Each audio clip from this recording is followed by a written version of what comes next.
আত্মীয়তার বন্ধনকে ছিন্ন করলো ওই ব্যক্তি যত বড় ইমানদার, যত বড় আমলদার, যত বড় নামাজি, যত বড় রোজা রাখনেওয়ালা, হজ করনেওয়ালা, যাকাত দেনেওয়ালা, আমি আল্লাহ ঘোষণা করতেছি বাদাতুহু, ওই ব্যক্তির সাথে আমি আল্লাহর কোনো সম্পর্ক নাই, কোনো সম্পর্ক নেই। তো রেহেম, দেখেন রেহেমের আমরা একটা অর্থ কি পাইলাম, এর মধ্যে রহমতের অর্থ আছে, ভালোবাসার অর্থ আছে, তার প্রতি অনুগ্রহশীল হওয়া, সিলাই রেহমি, এটা রক্ষা পায়। তো এখানে রেহেম দ্বারা উদ্দেশ্য হলো, আত্মীয়তা দ্বারা উদ্দেশ্য হলো, আত্মীয়তা দুই ধরনের হয়, দুই ধরনের আত্মীয়। একটা বলে নাসাবি, নাসাবি যেটা জন্মের সাথে সম্পৃক্ত, আরেকটাকে যেটাকে বৈবাহিক কারণে যে সম্পর্ক হয়, এটা হলো আরেক ধরনের আত্মীয়তা। জন্মের গত দিক থেকে একটা সম্পর্ক, যেমন আপনার বাবা, আপনার মা, তাদের থেকে আপনি আসছেন, তো এরাও কি আপনার জাওয়াতুল আরহাম, যাদের সাথে আপনার সম্পর্ক ঠিক রাখতে হবে তাদের অন্তর্ভুক্ত। হ্যাঁ, বাবাকে কেন্দ্র করে যত আত্মীয় আছে, বাবার বাবা, বাবার মা, বাবার বোন, বাবার ভাই, এরাও কি এই আত্মীয়দের মধ্যে অন্তর্ভুক্ত। মায়ের দিক থেকে মায়ের মা বাবা, নানা নানি, হ্যাঁ, মায়ের ভাই মামা, তারপর মায়ের বোন খালা, এরা সবাই কি এই আত্মীয়তার মধ্যে অন্তর্ভুক্ত। এটা হলো বৈবাহিক কারণে সৃষ্ট। আপনার স্ত্রী, সে আপনার মায়ের পেটের বোন না, কিংবা আপনিও তার মায়ের পেটের ভাই না, কিন্তু আল্লাহ পাক এমন একটা বন্ধন সৃষ্টি করছেন। ওই যে শুরুতে বললাম যে পৃথিবীর শুরু থেকে আল্লাহ পাক এই বন্ধনটাকে সৃষ্টি করছেন, হ্যাঁ, এই স্বামী স্ত্রীর বন্ধন। সাইয়েদনা আদম আলাইহিস সালামকে সৃষ্টির পর তার মা বাবা, ভাই বোন কাউকে সৃষ্টি করলেন না, স্ত্রী বানাইলেন। তো এই দিক থেকে আরেকটা আত্মীয়তার ধারা, স্ত্রী, স্ত্রীকে কেন্দ্র করে তার বাবা মা, তার ভাই বোন, এরকম এরকম। তো এর মধ্যে আবার আল আকরাব ফাল আকরাব, কাছের আত্মীয়, দূরের আত্মীয়। সবচেয়ে নিকটের আত্মীয় কারা? হ্যাঁ, সবচেয়ে নিকটের কারা, যাদের সাথে সম্পর্ক রাখতে, সেলাই রাখবে, বন্ধন ঠিক রাখতে আল্লাহ বলছেন, এই প্রথম হলো নিজের বাবা মা। আল্লাহ পাক কোরআনুল কারীমের কয়েক জায়গায় বাবা মার কথা বিশেষভাবে আলোচনা করছেন। আল্লাহ বলেন, وَقَضَى رَبُّكَ أَلَّا تَعْبُدُوا إِلَّا إِيَّاهُ وَبِالْوَالِدَيْنِ إِحْسَانًا।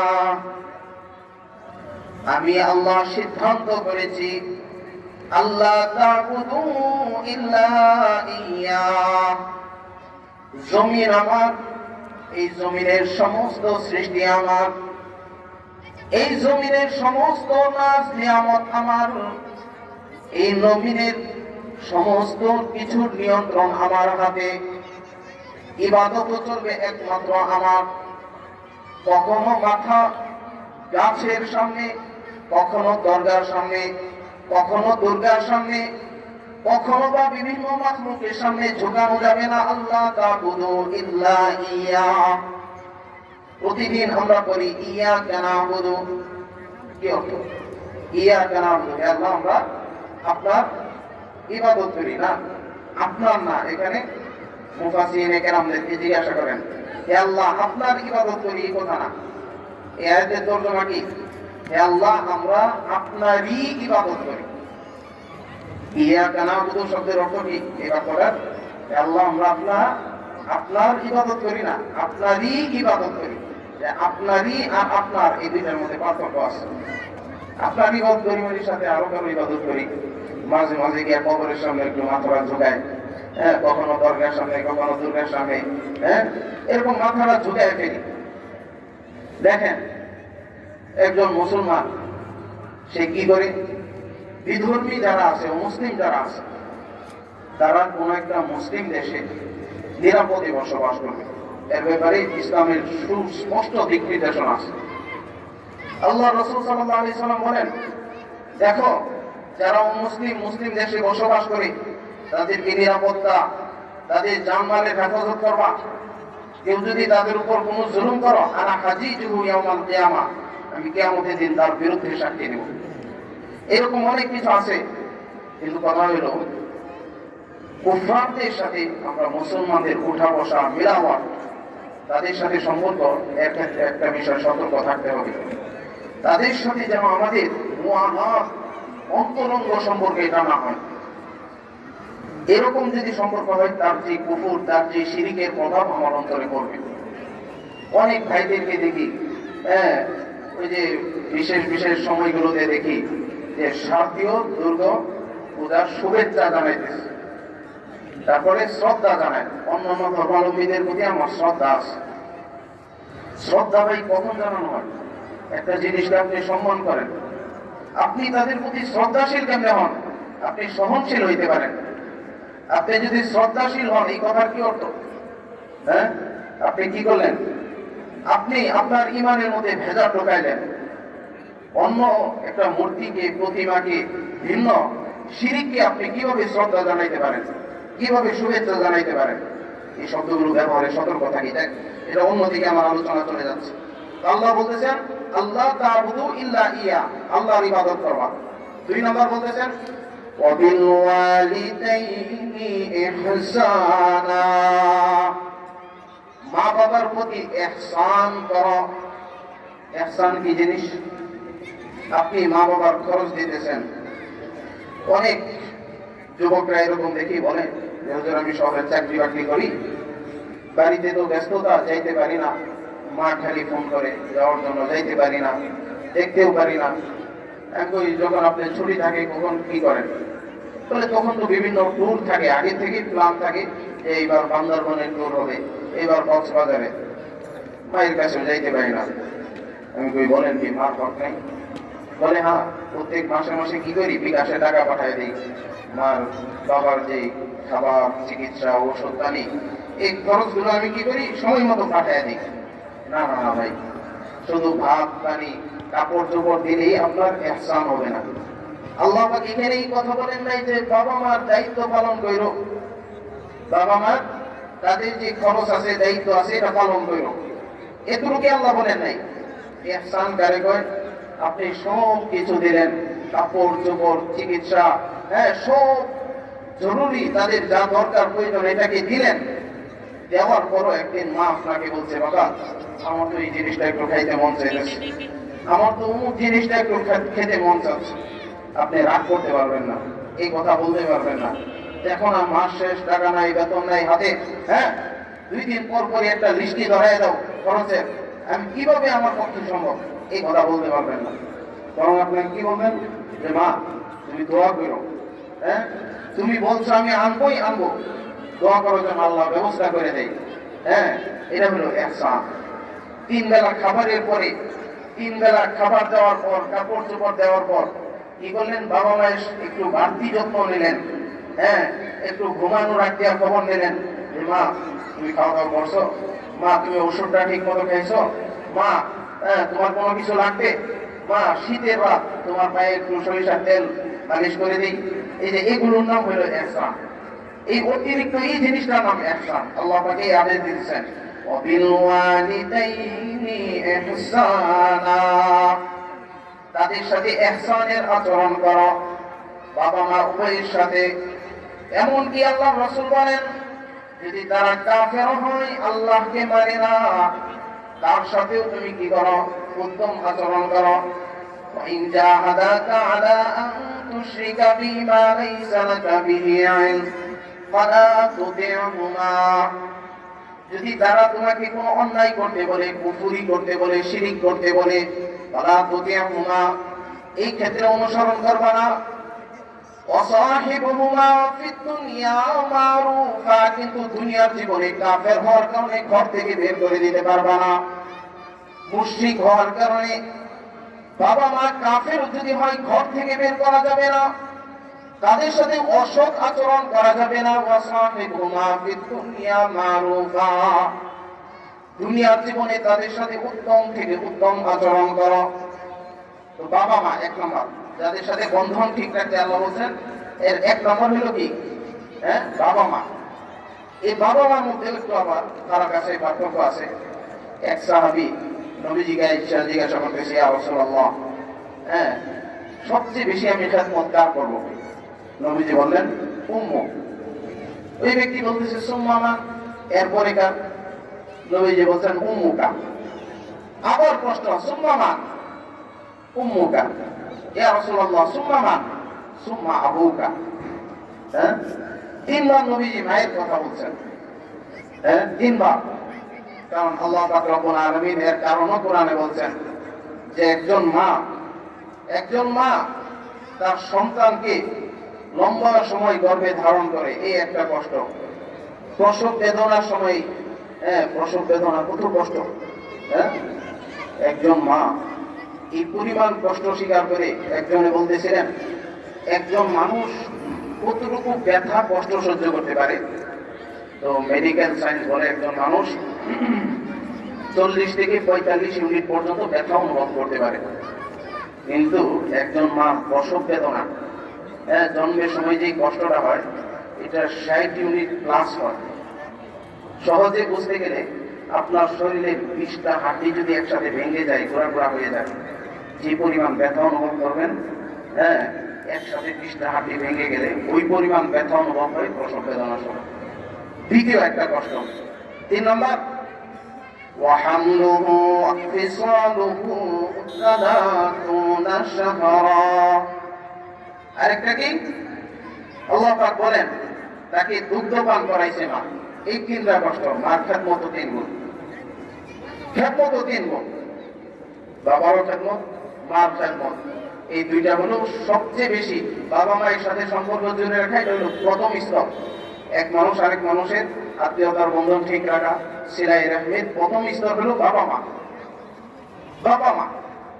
দেখেন, মায়ের কথা কেন বলবো?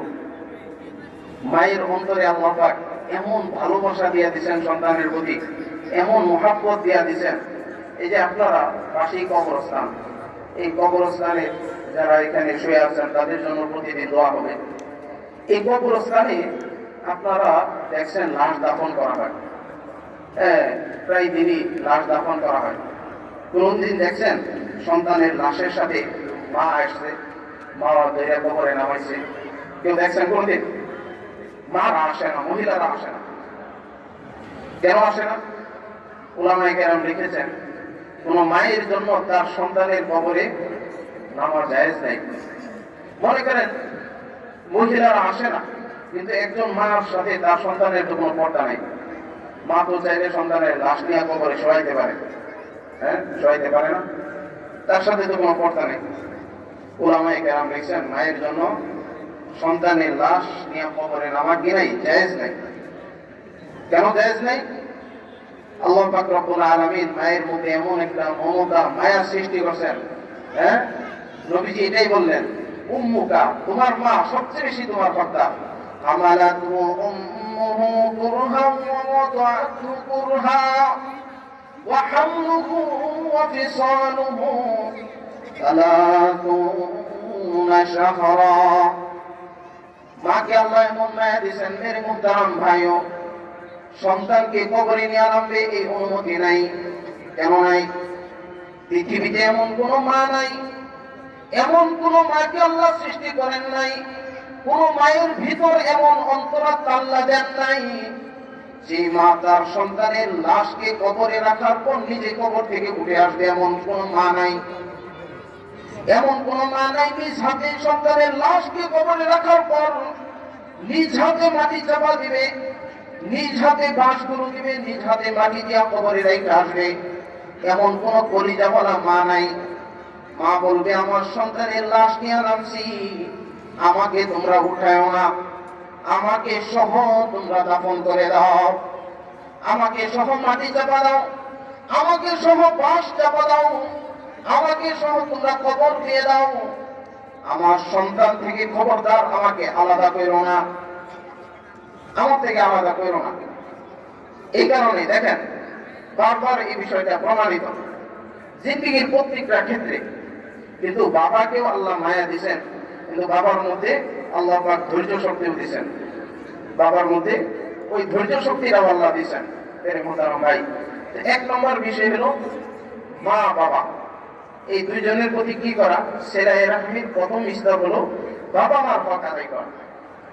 আজকালকে একটা বড় সমস্যা, অনেক যুবকরা বাবাকে তো একটু ভয় পায় দুইটা কারণে। এক হলো বাবার হাতে সম্পদ আছে, টাকা পয়সা যা আছে, সম্পদ যা আছে বাবার হাতে। দ্বিতীয় কারণ হলো বাবার হাতে শাসনের লাঠি আছে। এই কারণে বাবাকে তো একটু ভয় পায়, বাবার কথা তো একটু শুনে, মায়ের কথা বিলকুল শোনে না। সবচেয়ে বেশি কষ্ট দেয় মা বাবাকে, সবচেয়ে বেশি কষ্ট দেয়। হ্যাঁ, একদিন মা চলে যাবে, তখন দেখবা কোন একটা বিপদে পড়ছেন, মুসিবতে পড়ছেন, কারো কাছে গিয়ে যে বলবেন একটু দোয়া করেন, চাইতে পারবেন অনেকের কাছে দোয়া, হুজুরের কাছে দোয়া চাইতে পারবেন, মুরব্বীর কাছে। হ্যাঁ, কিন্তু ওই মায়ের যে একটা শক্তিশালী হাত ছিল, মায়ের যে একটা শক্তিশালী হাত ছিল, যে সন্তানের জন্য হাতটা উপরের দিকে উঠাইতে দেরি, চোখ দিয়া পানি বের হইতে দেরি না। হ্যাঁ, মা সন্তানের জন্য উপরে হাতটা উঠাইতে দেরি হয়, হৃদয়ের কথাগুলো আল্লাহর কাছে পৌঁছতে দেরি হয় না। এমন মায়া নিয়া, এমন আবেগ নিয়া, এমন ভালোবাসা নিয়া আল্লাহর কাছে কেউ হাত উঠে আপনার জন্য চাইবে, দোয়া করবে, এটা হারায় ফেলবেন, এটাকে হারায় ফেলবেন। আল্লাহ রাসূল সাল্লাল্লাহু আলাইহি ওয়াসাল্লাম এক হাদিসে বলেন, সালাসু দাওয়াতিন মুস্তাজাবা, সালাসু দাওয়াতিন মুস্তাজাবা, দাওয়াতুল ওয়ালিদ আলা ওয়ালাদি। বাবা মা যদি সন্তানের জন্য কি করে? দোয়া করে।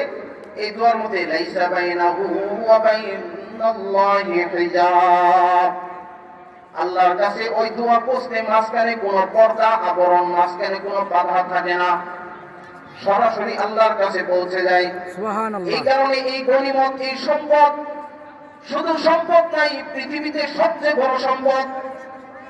আপনার একটা বাড়ি আছে, এই বাড়িটা যদি কোনো কারণে আপনার হাত ছাড়া হয়ে যায়, সরকার কি করছে?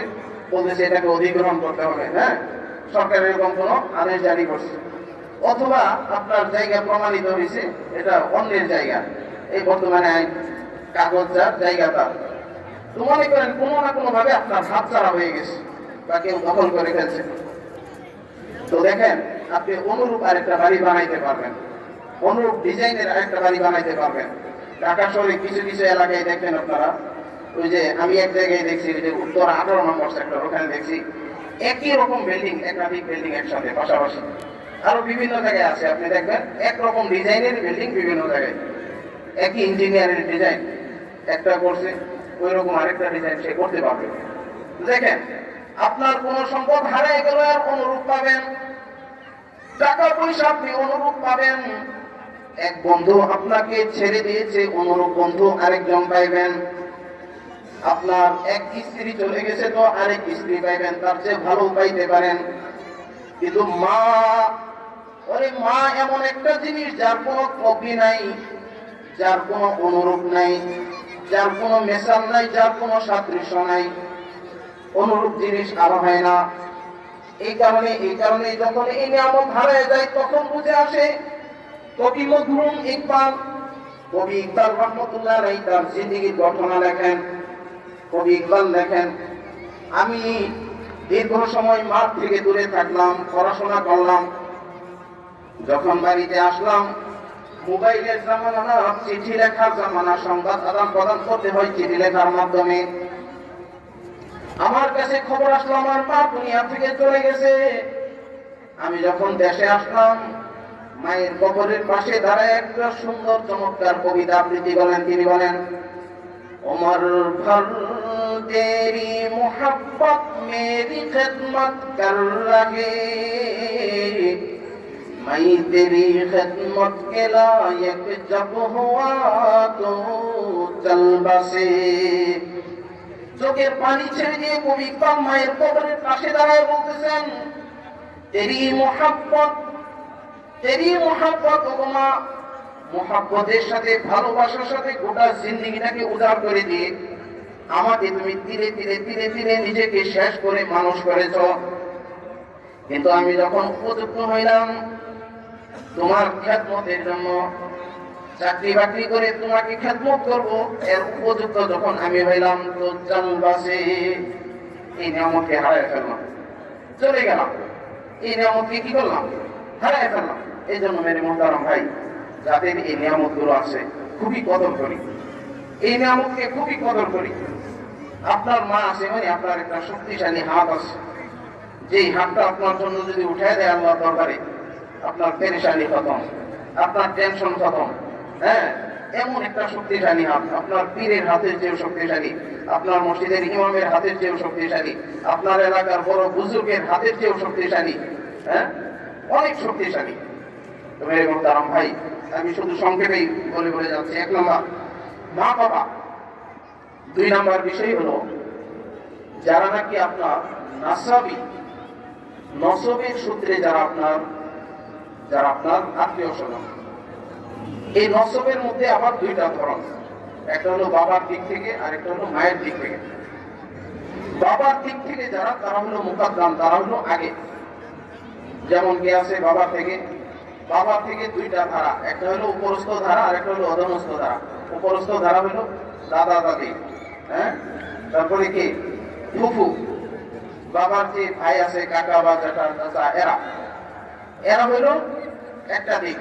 আরেকটা দিক হলো নিজের ভাই এবং তার পরবর্তী যারা আছে বোনের সন্তান, ভাইয়ের সন্তান, এইভাবে যখন নিচে যাবে, এটা হলো আপনার প্রথম স্তর, সবচেয়ে নিকট আত্মীয়। মায়ের দিক থেকে যে আত্মীয় যারা আছে, মায়ের উপরস্থ যারা আছে, নানা নানি, হ্যাঁ, নিচে যারা আছে বা সমকালী যারা আছে, ভাই বোন, এই যে একটা ধারা, এটা হলো পরে। কিন্তু আজকে আমাদের সিস্টেম পরিবর্তন হয়ে গেছে। বেশিরভাগ সমাজে আমাদের মধ্যে দেখা যায় যে সবচেয়ে কাছের যারা আত্মীয়, এদেরকে আমরা কি করছি, দূরের বানাই দিচ্ছি। সবচেয়ে কাছের আত্মীয়, হ্যাঁ, নিজের দাদা দাদি, দূরে বানাই দিচ্ছি। দাদা দাদি সেই গ্রামে থাকে, দেখতে যায় না, নানার বাড়ি ঠিক মতো সবসময় যায়, ঘন ঘন যায়। তারপরে ওই দেখেন চাচার সাথে সম্পর্ক নাই, তো মামার সাথে খুব সম্পর্ক, ফুফুর সাথে সম্পর্ক নাই, খালার সাথে গভীর সম্পর্ক। আপনার যদি আমার কথা বিশ্বাস না হয়, রাস্তাঘাটে গিয়ে দেখেন রিক্সাওয়ালাদেরকে মানুষ চাচা বয়ে ডাকবে না, এখন ডাকে মামু বইয়া। দেখেন, জিজ্ঞাসা করে এই মামু দেবেন, মানে চাচা ডাকে না, চাচা দেবেন, মানে কি যেই জিনিসটা তারা মনস্তাত্ত্বিক ভাবে চর্চা করতেছে, ওইটা বাস্তব জীবনেও দেখাইতেছে। হ্যাঁ, বাজারে একজন গাড়িওয়ালাকে ডাকে মামা যাইবেন, কিন্তু শুনি না যে চাচা যাইবেন। আগে এক সময় চাচা রাখতো, এখন চাচা রাখে না, মামা রাখে। মানে কি, চাচা বেশি আপন না, এই আপন হয়ে গেছে মামা। অথচ এক নম্বর ধারা হলো চাচা, চাচা তো ভাই, দাদা, এরা হলো কি আল আকরাব ফাল আকরাব, কাছাকাছি। এরা হলো কাছাকাছি, এদের সাথে সম্পর্ক ঠিক রাখতে হবে। এটা হলো এক নম্বর। দুই নম্বর হলো মায়ের দিক থেকে যে ধারা, এই ধারার মামু খালু, হ্যাঁ, তারপরে কি আপনার, হ্যাঁ, এরকম যারা আত্মীয় আছে, নানা নানি, এদের ধারাটা হলো দ্বিতীয় স্তরে। তৃতীয় স্তরের ধারা হলো বৈবাহিক সূত্রে যে আত্মীয় আছে, আপনার স্ত্রীকে কেন্দ্র করে যে আত্মীয় আছে। যেমন মনে করেন আপনার শ্বশুর শাশুড়ি, হ্যাঁ, তারপরে কি শালা সম্বন্ধী, যে এলাকায় যেটা বলেন, শালা শালি, আরো যা যা আছে, এরা হলো বৈবাহিক সূত্রের আত্মীয়, এরা হলো তৃতীয় স্তরে। কিন্তু আজকে 3 নাম্বারটা মনে 1 নম্বরে চলে আসছে। হ্যাঁ, তারপরে 3 নাম্বারটা 1 নম্বরে চলে আসছে, 1 নাম্বারটা 3 নম্বরে চলে গেছে। তো দেখেন, এটা আমরা কি করতেছি, শরীয়তের নির্দেশনা হলো আল আকরাব ফাল আকরাব, কাছে যারা আছে এদেরকে আগে টানেন। আপনার চাচা, আপনার দাদা দাদি, এরা হলো আপনার, এদের সাথে আপনার সম্পর্ক হলো রক্তের।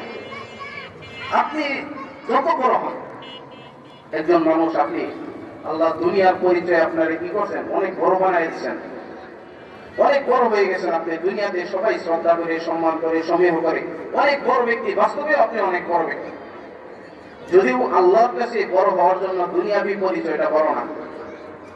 আপনি আল্লাহর কাছে বড় কিনা, আল্লাহর কাছে সম্মানিত কিনা, আল্লাহর কাছে পছন্দনীয় কিনা, এটা এই দুনিয়াবি বাহ্যিক যে পরিচয় আছে, এই পরিচয়টা অনেক সময় দেখা যায় সাময়িক। একটা মানুষের হুজুগে একটা অবস্থা থাকে, মানুষ আপনাকে সম্মান করে, কিন্তু হইতে পারে 2 দিন পরে আপনাকে জুতার বাড়ি দিবে। এটার কোনো কি নাই, ঠিক ঠিকানা নাই, এটার বাস্তবতা নাই কোনো। অনেক মানুষ হয়তো বাহ্যিকভাবে আপনাকে ভয় করে সম্মান করে, এক ব্যক্তি হাইটে যাইতেছে, এক বুজুর্গ পাশ দিয়ে হাইটে যাচ্ছে, তুই বুজুর্গ নিজ দিকে তাকায় তাকায় সুবহানাল্লাহ সুবহানাল্লাহ করতে করতে যাচ্ছে, ওই ব্যক্তি ধরছে, এই দাও, ওই বুজুর্গকে ধরছে, দাও। কি ব্যাপার, তুমি যাওয়ার সময় আমার সালাম দিল না? আমি এলাকার ভাইজান, তুমি জানো না? এই এলাকার বড় ভাই আমি, তুমি জানো না? এই এলাকায় আমার উপর কেউ কথা বলার মতো সাহস নাই, তুমি আমার চিনো না? ওই বুজুর্গ বলে, হ্যাঁ চিনি তো। বলে, বলো তো আমার নাম কি? তো নাম তো জানি না, কিন্তু ভালো করে তোমার চিনি। বলে, আমার ভালো করে চিনো তো, বলো আমি কে? তো ওই বুজুর্গ তার একটা পরিচয় দিলেন। বুজুর্গ বলতেছেন, আউয়ালুকা নুতফাতুন কাযীরা ওয়া আখিরুকা জিফাতুন কাযীরা ওয়া আনতা বাইনা যালিকা তাহমিলুল হিদারা। তোমার প্রথম পরিচয় হলো তুমি নগণ্য নাপাক এক ফোঁটা পানি ছেড়া, এটা হলো তোমার প্রথম পরিচয়। কি এটা মিথ্যা কথা বলছে বুঝলো? ঠিক, হ্যাঁ সত্য বলছে না? বলছে এমন একটা নাপাক জিনিস, এটার আলোচনাও করা যায় না। কারণ মানুষ যেই জিনিসগুলো মনে করেন, অনেক সময় দেখবেন একটা ভাষার ব্যবহার, মানুষ যেই জিনিসগুলোকে লজ্জার মনে করে, যেই জিনিসগুলোকে মানুষ স্বাভাবিক অর্থে মুখে আনতে চায় না, এই শব্দগুলোকে কি মানুষ আপনার ইঙ্গিত সূচক শব্দ ব্যবহার করে বোঝায়। যেমন মনে করেন আপনি কি করেন, যে আমি বাথরুমে যাব, এক সময় মানুষ বলতো কি টাকি লেট্রিন, তারপরে কি বলে বাথরুম। কিন্তু এই শব্দটা ব্যবহার করতে করতে বেশি কাঁচা হয়ে গেছে শব্দটা, এখন কি ব্যবহার করে ওয়াশরুম। ওই যে আরবিতে বাথরুমকে কি বলে জানেন? বাইতুল খালা। তো বাইতুল খালা এটা ব্যবহার করতে করতে করতে খুব বেশি, হ্যাঁ বেশি শব্দটা কাঁচা হয়ে গেছে। একজনে আপনি জিগাইলেন যে ভাই কই যাবেন, ওই ব্যক্তি কি এই কথা আপনাকে বলবে হাগামোতা করতে যাই? আপনি কি বলে কি, এটা শিক্ষিত মানুষ, ভদ্র মানুষ, একটা শব্দের একটা শালীনতা আছে না? হাগামোতা বলা লাগে, বলবে একটু ওয়াশরুমে যাবে, একটু জরুরত সারতে যায়। তো এই বাইতুল খালা শব্দটা ব্যবহার করতে করতে বেশি কাঁচা হয়ে গেছে। এরপরে কি ব্যবহার করে? হাম্মাম। এই শব্দটা একটু বেশি কাঁচা হয়ে গেছে। এখন যারা হাজী সাহেব আছেন গেছেন, দেখবেন টয়লেট বাথরুমগুলোর উপরে লেখা দাওরাতুল মিয়াহ। বর্তমান আধুনিক আরবিতে কি বলে বাথরুমকে? দাওরাতুল মিয়াহ। দেখবেন আপনার ওই যে মক্কা মদিনার যে বাথরুমগুলো আছে উপরে লেখা দাওরাতুল মিয়াহ। তো আমরাও কি বলি? ওয়াশরুম। আস্তে আস্তে শব্দটা, এটা হলো মানুষের একটা অভ্যাস, ভদ্র মানুষদের এরকম ভদ্রতা সূচক শব্দ চয়ন করা, এটা হলো মানুষের একটা অভ্যাস। তো কি বলতেছিলাম মেরে মুহতারাম ভাই, দেখেন আল্লাহ, একজন মানুষ এই সেলাই রেহমির যে বিষয়টা, এখান থেকে আমার আলোচনা আসছে যে আপনার একটা শব্দ ব্যবহার করা, এই শব্দ ব্যবহারে কি হওয়া? সচেতন হওয়া, কোন শব্দটা কোন জায়গায় প্রয়োগ করবে। ওই বুজুর্গের ঘটনা বলতেছিলাম। ওই বুজুর্গ তখন বললেন, তোমার প্রথম পরিচয় হলো তুমি একটা নগণ্য একটা পানি ছিল, যে পানিটা আলোচনা করা যায় না। বলে, আচ্ছা সত্যই বলছো তুমি। এরপরে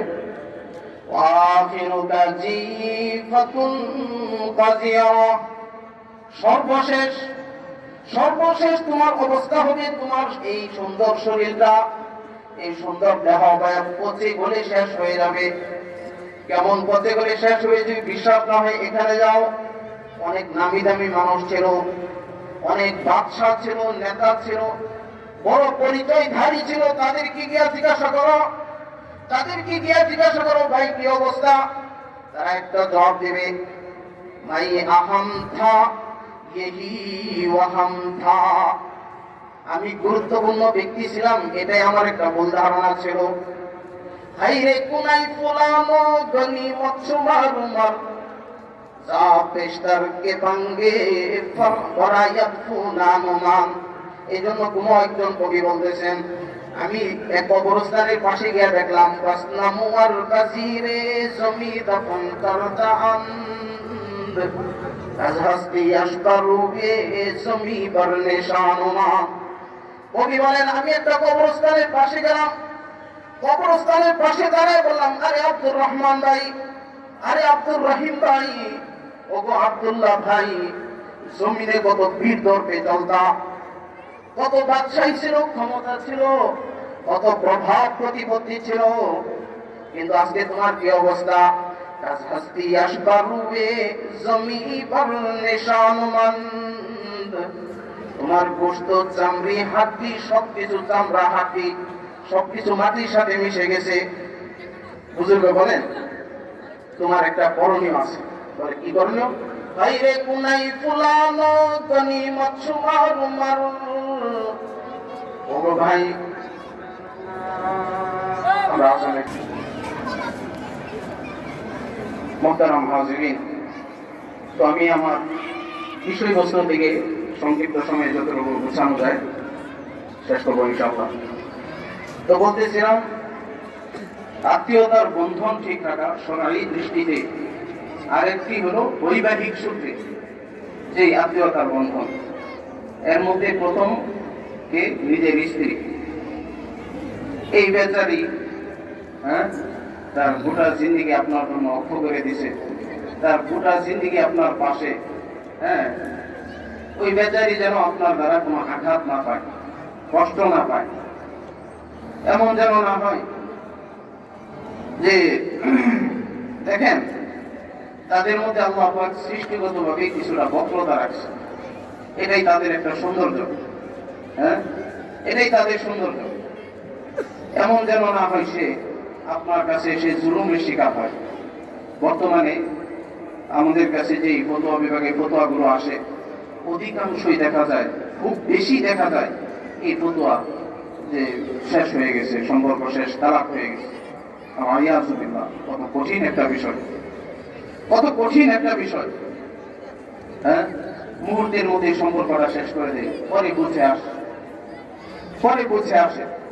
তো এই স্ত্রীর প্রতি যত্নবান হওয়া, একটু তো আপনার প্রতি যদি সে যদি কোনো কষ্ট দেয় আপনাকে, আপনার তার কোনো আচরণে যে আপনি কষ্ট পান, বরদাস্ত করে নেবেন, এর দ্বারা আল্লাহ পাক রব্বুল আলামিন আপনার কি করবেন? মর্যাদা বাড়াইয়া দিবেন। এক বুজুর্গ ছিলেন, নাম ছিল শেখ আবুল হাসান কারখানী রাহিমাহুল্লাহ তাআলা। অনেক বড় বুজুর্গ, অনেক বড় আল্লাহর ওলি মানুষ। উনার একটা ঘটনা লাতাইফুল মাআরিফ কিতাবের মধ্যে আসছে যে উনার স্ত্রী ছিল খুবই ঝগড়াটে মেজাজে এবং স্বামীর প্রতি সে আনুগত্যশীল ছিল না, স্বামীর প্রতি খুব বিতৃষ্ণা ভাব ছিল, সবসময় স্বামীর প্রতি বিদ্বেষ রাখতো, এমন একটা অবস্থা। এক ব্যক্তি শেখ আবুল হাসান কারখানী রাহিমাহুল্লাহর কাছে কয়েক হাজার মাইল দূর থেকে সফর করে আসছে, তার হাতে বায়াত হবে, মরিদ হবে। তো বাসায় এসে জিজ্ঞাসা করতেছে, শেখ আবুল হাসান আছে বাসায়? ওনার স্ত্রী বলে, কেন আসলেন? বলে, আসছি শেখের সাথে আমার ইসলামী আধ্যাত্মিক সম্পর্ক কায়েম করার জন্য, এই হাজার মাইল দূর থেকে আসছে। বলছে, আরে আপনি কার কাছে আসছেন? এর দূর থেকে খালি মানুষ কি মনে করে, বুজুর্গ মনে করে, আল্লাহ মনে করে। আসলে কিচ্ছু নাই, আসলে ওই কি কিচ্ছু নাই। আস্তা জানেন যা বলার, যে ভাষাগুলো ব্যবহার করেন আপনারা জানেন, ওই ভাষাগুলোই ব্যবহার করতেছে। তো এই ব্যক্তির মনটা খারাপ হয়ে গেল যে এবারে এত বড় বুজুর্গ মানুষ, তার বউ তার সম্পর্কে এতগুলো কথা বলে ফেললো, তাও কি এক নিঃশ্বাসে একদমে। অনেক মহিলা দেখবেন তার অভিযোগগুলো যখন শোনাইতে থাকে মাঝখানে শ্বাস ছাড়ে না, একদমে অনেকগুলো বইলা পড়া, কোন কথাটা আবার ছুটে যায়। আপনি যে সারা জীবন তারে কত ভালোবাসা দিয়েছেন, কত কিছু কিনে দিয়েছেন, একটাও মনে থাকবো না। যখন ঝগড়া লাগলো, কোন দিন কোনটা দেন নাই, কোন দিন কোন কথাটা বলে কষ্ট দিয়েছেন, একসাথে জেনে ভাই সব একদম কম্পিউটার সফটওয়্যার একসাথে সব চলে আসবে। তো উনি বের হয়ে চলে যাচ্ছেন। যাওয়ার পর আবুল হাসান কারখানির বাড়ির পাশেই ছিল একটা জঙ্গল। এই জঙ্গলের ভিতরে ঢুকছে যে নীরবে নিবৃতে এক জায়গায় বসে চিন্তা করি, আসলে আমার আশাটা ঠিক হইল কেন। হঠাৎ থেকে এক ব্যক্তি আসতেছে, মৌলানা জালালউদ্দিন রুমি রহমতুল্লাহ আলাইহি বলেন তার অবস্থাটা কি ছিল। তিনি বলেন, গারনা সবরম মিকাশিতে বারজন करना सबर मी कशीदे बारसन कई कशीदे शेर नर बेकार मन कई कशीदे शेर नर बेकार मन। ওই ব্যক্তি এমন শান শৌকত নিয়ে আসতেছে, সব বাঘের উপর চড় হয়ে আসতেছে, চাপক হিসাবে সাপ ব্যবহার করতেছে। কথা বললেন কি আজগুবি ইচ্ছা বইতেছেন। এখন তো আপনারা ইন্টারনেটের কল্যাণে, মোবাইলের কল্যাণে দেখেন এই হিংস্র জন্তুগুলোকেও পোষ মানানো যায়, এটা আমার বোঝানো দরকার নেই। অনেক দেশে দেখবেন মানুষ হিংস্র পশুগুলোকে কি করে পোষ মানাইতে পারে। আর দ্বিতীয়ত আল্লাহর ওলিদের ব্যাপারে আমাদের আকীদা হলো কারামাতুল আউলিয়াই হাক্কুন, বুজুর্গদের থেকে অনেক অলৌকিক ব্যাপার এমন ঘটে যেটা সত্য। হ্যাঁ, যদি এমন কোন কারামাত আপনার সামনে কোনো বুজুর্গের কেউ এসে বলে যে আমার পীর সাহেব বলছে কি তারে আল্লাহ কইছে যে আজকে থেকে এলাকার মানুষের নামাজ পড়তে দেব না, এই ধরনের কোন কারামাত যদি বলে, আপনি বুঝে নেবেন এটা বুজুর্গ না, এটা হলো কি এটা বুজুর্গ না, এটা শয়তান, শয়তানের খালাতো ভাই। এমন কোন বিষয় যদি যেটা শরীয়তের সাথে সাংঘর্ষিক না ঘটে, ঘটতে পারে আল্লাহু আ'লাম, তো এই ব্যক্তি দেখার পর হতভম্ব হয়ে গেল। কি বলে, কি বলতেছে আপনি? আপনি আবুল হাসান কাফারি? জি। আপনার বউ আপনার সম্পর্কে বললো যে অনেক বদনাম করলো আপনার সম্পর্কে, কিন্তু আমি দেখতেছি আপনি এত বড় কারামতের অধিকারী, বাঘের পিঠে সওয়ার হয়ে আইতেছেন, সাপ দিয়ে চাবুক বানাইছেন। তখন তিনি একটা চমৎকার জবাব দিলেন। মৌলানা জালালউদ্দিন রুমি রহমাতুল্লাহ আলাইহি এক মেসরার মধ্যে, এক কবিতার মধ্যে সেই কথা আনছেন। তিনি বলেন গারনা সবরম কাই গশিদে বারজম কাই গশিদে শের নর বেগার মন। আরে ভাই, ও আমার সাক্ষাৎ পাপী ভাই, আমি তো আমার এই স্ত্রীর জুলুম অত্যাচার, তার এই যাতনা যন্ত্রণাগুলো সহ্য করি। এই কারণে প্রতি মুহূর্তে আল্লাহ পাক রব্বুল আলামিন আমার দিলের মধ্যে সুকুন নাজিল করেন, আমার দিলের মধ্যে শান্তি, সুকুন, একটা বিশেষ একটা আল্লাহর রহমত, এটা আল্লাহ নাজিল করেন।